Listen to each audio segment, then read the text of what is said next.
Antes de estudiar el ciclo del musgo, veamos cuáles son las principales estructuras que van a dominar cada una de las etapas. El gametofito, que domina la fase haploide, y el esporofito, que domina la fase diploide. Si nosotros nos encontramos en un bosque, por ejemplo, donde haya musgo, todo lo que vemos verde representa el gametofito. Y en la parte superior de estructuras semejantes al tallo, como se escribe entre comillas casualmente porque son estructuras semejantes al tallo, están los órganos reproductores masculinos, que son los anteridios, y femeninos, arquegonios. Los anteridios van a producir anterozoides, que son nada más que espermatozoides biflagelados, mientras que el arquegonio contiene en su base a la ovocélula. El esporofito surge del gametofito y se encuentra siempre unido a él ya que depende nutricionalmente del gametofito. En el extremo del filamento, es decir, del esporofito, se encuentra el esporangio que va a contener, como veremos posteriormente, dependiendo del estadio, las células madres de espora o directamente ya las esporas que van a ser liberadas para dar lugar nuevamente a la generación gametofítica, como veremos en detalle. En esta diapositiva se muestra nuevamente un musgo. Fíjense cómo tenemos el gametofito haploide, que es mucho más grande, como les decía anteriormente, que el esporofito, que representa la estructura o la fase diploide. También la fase haploide gametofítica, como les decía hace un momento, es la que prevalece en el musgo. Y el esporofito vive siempre sobre el gametofito, del cual depende nutricionalmente. Al costado se muestra otra fotografía con el gametofito, el esporofito con sus setas, ya vamos a ver bien las estructuras, y el esporangio, que va a contener las células madres de esporas o las esporas dependiendo de las etapas. Y se hace un zoom de las estructuras semejantes al tallo, perdón, a las hojas del gametofito, y vamos a ver que están constituidas por células fotosintéticas vivas y células muertas que se especializan en el almacenamiento de agua. ¿Sí? La combinación de estas dos estructuras, de células vivas y de células muertas, le va a conferir al musgo una característica esponjosa, que es fácil de notar cuando pisamos el musgo. Veamos ahora sí el ciclo de vida del musgo. Como dijimos anteriormente, en el musgo los gametofitos son mucho más grandes que los esporofitos y tienen una vida más prolongada. Por lo tanto, los esporofitos van a estar presentes solo en una etapa, en una pequeña etapa del ciclo, como puede verse en la parte inferior del esquema. Ahora bien, cuando las esporas haploides que surgieron en los esporangios por el proceso de meiosis se dispersan, ¿sí? Y llegan a un ambiente apropiado, que generalmente es un suelo húmedo, germinan y crecen por mitosis para generar los gametofitos, ¿sí? Como estructura final. Esas esporas, en la primera etapa, lo que van a hacer va a ser producir una masa de filamentos ramificados, eso lo hacen por mitosis, y esa estructura toma el nombre de protonema. ¿Sí? Ese protonema absorbe agua y minerales, ¿sí? Y origina una o más yemas que van a formar lo que denominamos el gametóforo, que es la estructura productora de gametos. Es decir, que el protonema y el gametóforo van a constituir el gametofito, que es haploide. Acá fíjense que en el gametofito, tanto masculino como femenino, como se muestra en el esquema, vamos a encontrar rizoides, que son filamentos celulares que fijan el gametofito al suelo. Pero al no estar compuesto por tejidos y no tener haces conductores, no tienen un papel así, digamos, como importante en la absorción de agua y de nutrientes. Ahora bien, volvamos al gametofito maduro. En ellos se van a producir los gametos, que van a estar recubiertos por el tejido protector. Un gametofito puede tener varios gametámeros. Por ejemplo, las ovocélulas son producidas individualmente en los arqueonios, mientras que en los anteriores, fíjense en el esquema, se van a producir muchos gametos masculinos. Esto lo podemos comparar con las dos fotografías que tenemos al costado, que son al microscopio óptico y son cortes transversales de anteridios y arqueonios, donde todo lo que está en azul en el anterior representaría los espermatozoides, mientras que fíjense que en el arqueonio encontramos solamente una ovocélula.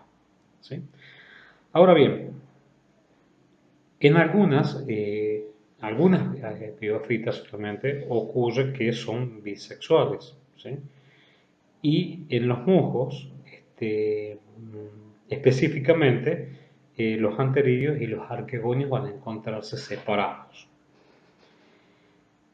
Y el agua es un requisito fundamental para el proceso de fecundación. ¿Por qué? Porque los anterozoides, que recuerden que habíamos dicho que eran biflagelados, tienen que nadar a través de una película de agua para alcanzar el arqueonio y a la célula, al gameto femenino, que es la ovocélula. ¿Sí? Y aquí van a aparecer una suerte de señales, ¿sí? Que son quimioatractantes de los espermatozoides hacia el arquegonio, ¿sí? Para que se produzca la fecundación, ¿sí? Entonces, este, fíjense que la fecundación se produce siempre dentro del arquegonio. La célula femenina no sale del arquegonio, ¿sí?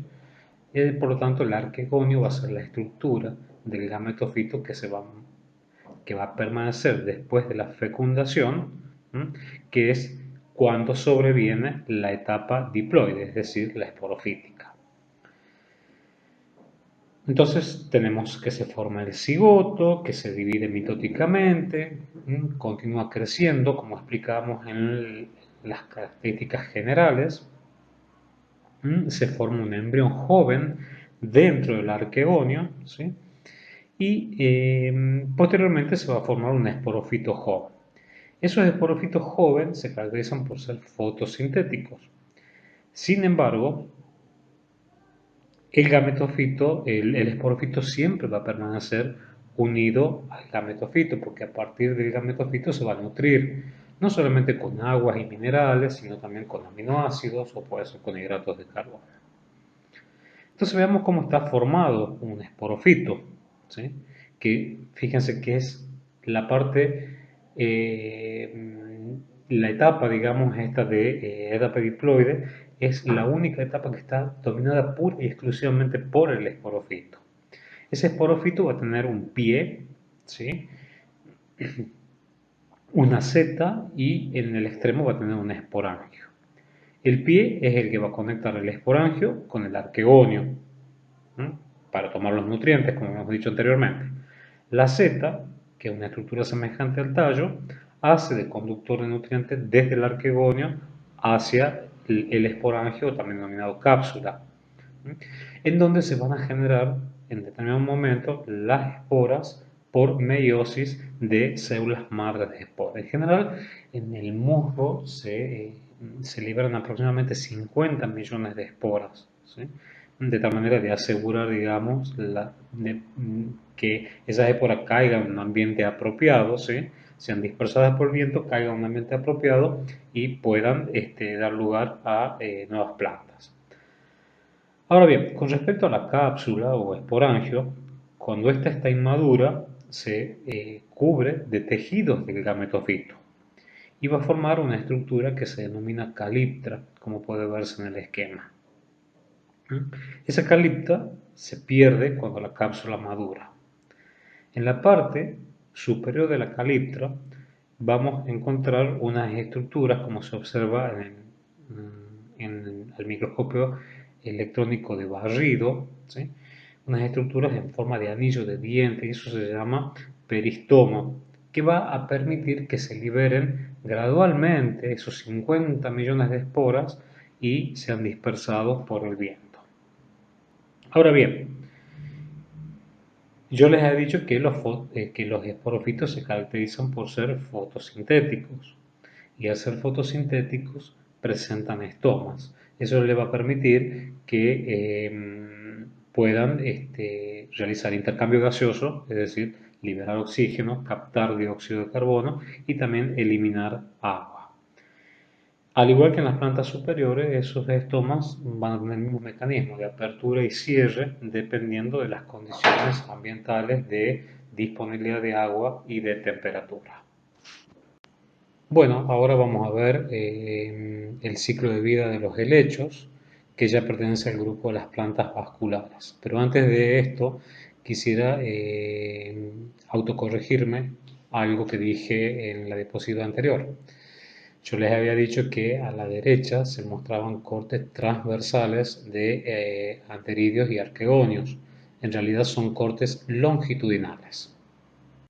Bueno, las briófitas, han colonizado la Tierra durante los primeros 100 millones de años y actualmente ese papel lo cumplen las plantas vasculares.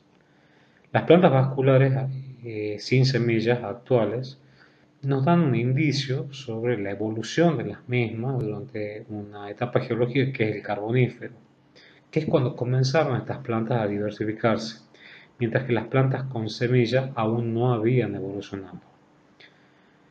Debido a las características, digamos así, de los anterozoides, de los helechos y de otras plantas sin semillas, y a la fragilidad que tienen los gametofitos, estas plantas, o sea, los helechos, se encuentran generalmente habitando ambientes húmedos. Esto indicaría que antes de la aparición de las plantas con semillas, la vida en la Tierra estuvo limitada solamente a estos tipos de hábitats. En general, las plantas vasculares presentan ciclos de vida con dominancia de generación esporofítica, haces de conducción, presencia de raíces, hojas, incluidas aquellas hojas que son portadoras de esporas denominadas esporófilos. Antes de ver el ciclo de vida de los helechos, veamos cuáles son las estructuras que dominan cada fase. Es decir, la fase haploide va a estar dominada por el gametofito y la fase diploide va a estar dominada por el esporofito. Ahora bien, en el caso del esporofito, ¿sí? Fíjense que tenemos las hojas de los helechos y se muestra la parte del en vez de la hoja, es la parte inferior. Ahí van a encontrarse los esporangios, ¿sí? Que se van a agrupar en estructuras denominadas soros. Es decir, cada soro tiene varios esporangios y los esporangios van a contener las esporas. La generación gametofítica, esporofítica es la generación dominante en los helechos. El gametofito es haploide, como dijimos anteriormente, y va a contener los órganos reproductores. Los anteridios, que van a producir espermatozoides, que tienen una estructura espiralada y son multiflagelados, y el arquegonio, que contiene a la ovocédula, y una característica importante del gametofito es que es independiente para su nutrición. Bueno, veamos ahora sí el ciclo de vida del helecho. Nuevamente, en la parte de abajo se observa la cara inferior o el envés de una hoja donde están los soros, ¿sí? Y como decíamos, los soros son agrupaciones de esporangios, ¿sí? En esos esporangios vamos a encontrar las células madres de esporas que son diploides, ¿sí? Que van a sufrir meiosis y van a generar las esporas haploides. Esas esporas haploides van a ser dispersadas grandes distancias por el viento y cuando encuentran, digamos, el hábitat apropiado, con la humedad apropiada, van a germinar para formar un gametofito bisexual, es decir, que el gametofito se va a encontrar a una distancia muy larga, digamos, muy grande del esporofito. No sucedía lo mismo con el ciclo de vida del musgo. Entonces, lo primero que se forma, ¿sí? después de la germinación de la espora es un esporofito joven que va a evolucionar a esporofito fotosintético y luego a gametofito maduro, que como se ve en el esquema tiene 0,5 centímetros de ancho. Y también fíjense que va a contener tanto al arquegonio como al anteridio, es decir, los órganos sexuales, productor de la ósfera y de los espermatozoides respectivamente. Por lo tanto, este gametofito maduro se caracteriza por ser gametofito bisexual, pero puede ser también que los gametos se produzcan en gametofitos diferentes y en tiempos diferentes. Entonces, este tipo de reproducción también es dependiente del agua. Así, los anterozoides van a nadar en la película de agua hasta llegar al arquegonio, generalmente de otro gametofito, pero también puede ser del mismo gametofito, ¿no? O sea, entonces, en ese caso, se va a unir directamente, o sea, a la ósfera, ¿sí? U ovocédula y se va a producir la fecundación. Y ahí ya encontramos el cigoto diploide, va a generar por mitosis y citocinesis un embrión de esporofito. El esporofito joven tiene la capacidad de comenzar a echar raíces, ¿sí? Y va a continuar creciendo para dar lugar a lo que tenemos abajo en el esquema, que es el esporofito maduro, que tiene, fíjense, entre 0,3 y 1 metro de alto, generalmente. Son bastante, mucho más grandes que los musgos, ¿sí? Y en este caso, fíjense cómo el esporofito es independiente del gametofito, ¿sí? A diferencia de lo que ocurría con los musgos. Entonces, en esta alternancia de generaciones del ciclo de vida del helecho, el gametofito es pequeño, es frágil y vive poco tiempo, pero el esporofito es mucho más grande y puede vivir muchos años. Fíjense que en esta figura yo les había dicho que mostramos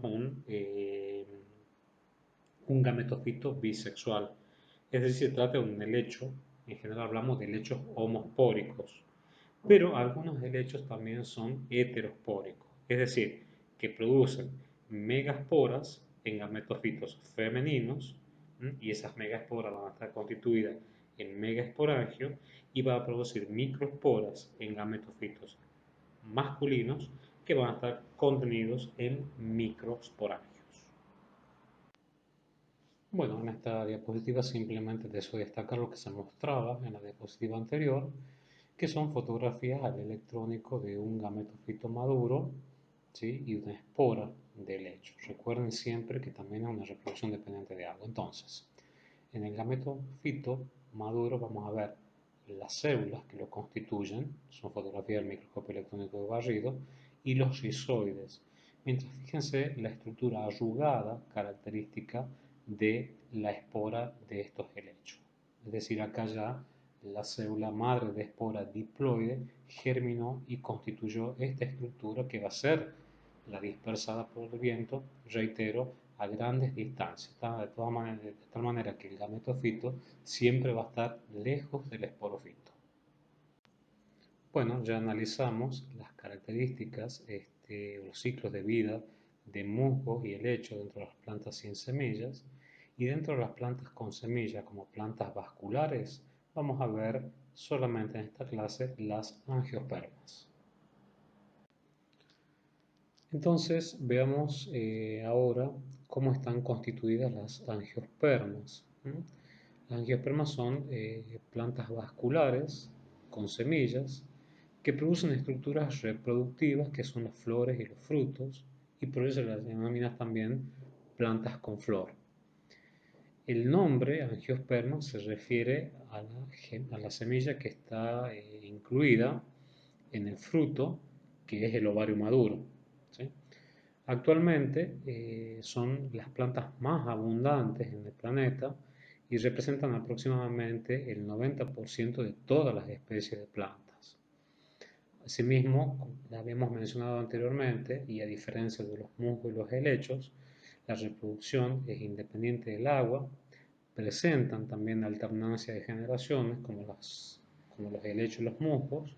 Hay una generación acá diploide pluricelular y una generación haploide pluricelular. La generación esporofítica, también diploide, digamos, es la más grande y la que más sobresale, es la más conspicua y es la que produce flores.